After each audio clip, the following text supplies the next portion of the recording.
Wabarakatuh. Perkenalkan, nama saya Siti Nurlaya Kobisalsia. Saya dari kelas 3B non-reguler, nomor NPM 7420120170.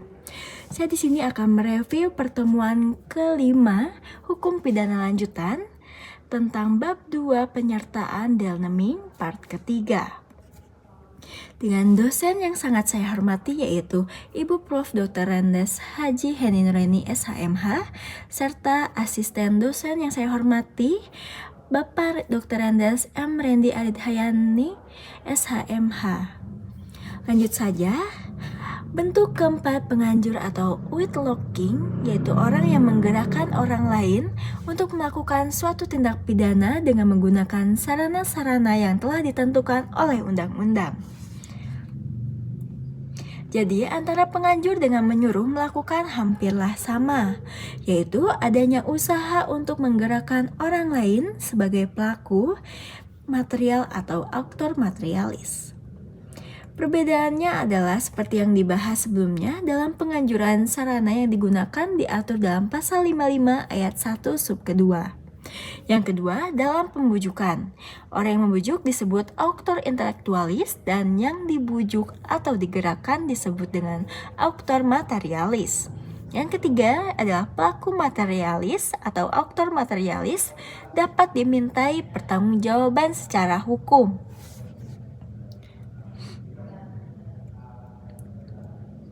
Contoh bunyi pasal 55 ayat 1 sub kedua yaitu Pak Heri mau gak nilai bagus, kata Ibu Dekan.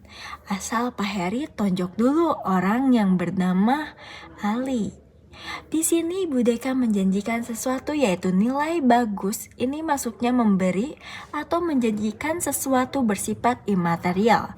Sebab di hal ini ada dua sifat pemberian yaitu yang bersifat material dan imaterial.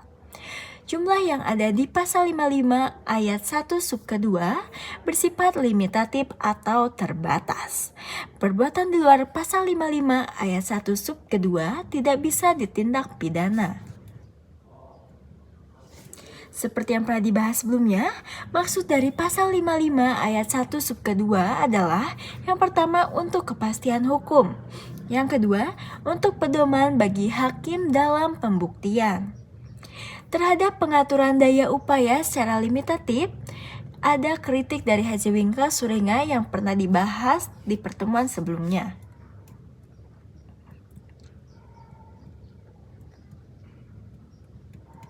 Contoh daya upaya menyuruh yaitu Tina adalah seorang kasir bank. Suatu waktu di banknya kedatangan perampok dan si perampok tersebut menodongkan pisau kepada kepala Tina supaya membuka brankas kasir dan mengambil uangnya yang ada di dalam brankas tersebut.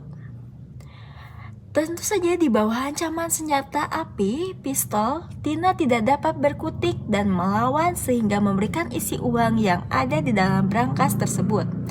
Nah, di sini Tina sebagai petugas kasir tidak dapat dimintai pertanggungjawaban. Karena adanya daya upaya dorongan, paksaan atau ancaman yang sangat kuat, maka ini termasuk menyuruh. Dikarenakan Tina tidak mempunyai kehendak atas dirinya sendiri, karena ancamannya sangatlah kuat. Jenis dorongan atau paksaan atau ancaman yang sangat kuat itu harus yang bersifat layak danlah umum.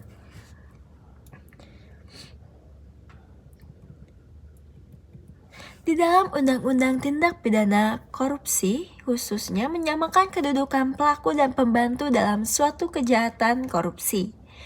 Bentuk kelima, medelipsteg atau pembantuan diatur dalam pasal 56 KUHP yaitu ada dua hal bentuk. Yang pertama, pada saat kejahatan dilakukan. Kedua, sebelum kejahatan dilakukan. Pertanggungjawaban pembantu, KUHP mengatur pemidanaan untuk pembantuan adalah lebih ringan daripada sang pelaku pada pasal 57 ayat 1 dan ayat 2 KUHP, yaitu maksimum pidana pokok dikurangi sepertiga ayat 1 Yang kedua, apabila kejahatan diancam pidana mati atau seumur hidup, maka maksimum pidananya adalah 15 tahun ayat 2.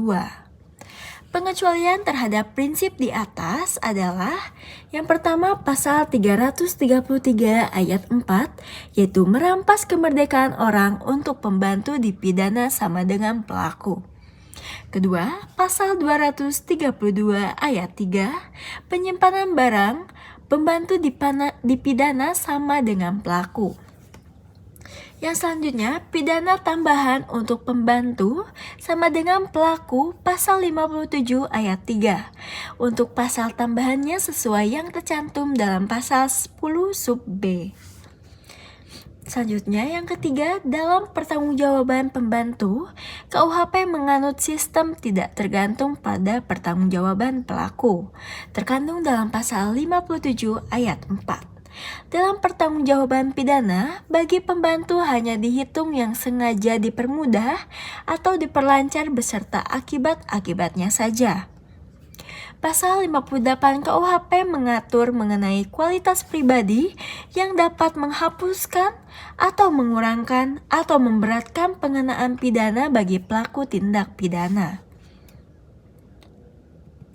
Pasal 58 ini adalah peringatan bagi praktisi, oleh karena itu ada kritik dari Profesor Muljatno dan Profesor Omar Seno Azi bahwa untuk pembantu hendaknya dipergunakan sistem fakultatif, yaitu pengenaan sanksi pidananya diserahkan kepada sang hakim. Penyertaan dengan kealpaan atau corpus delicti, tindak pidana yang disebabkan karena kealpaan pada prinsipnya tidak dapat dipidana karena tidak mempunyai unsur kesengajaan.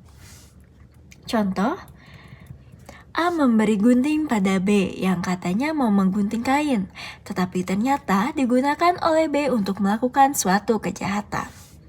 Berdasarkan contoh di atas, maka mereka yang membantu melakukan tindak pidana tidak dapat dikenakan sanksi pidana karena tidak mempunyai unsur kesalahan. Sekian review pertemuan kelima dari saya. Mohon maaf apabila masih banyak kesalahan dan kekurangan. Terima kasih. Wassalamualaikum warahmatullahi wabarakatuh.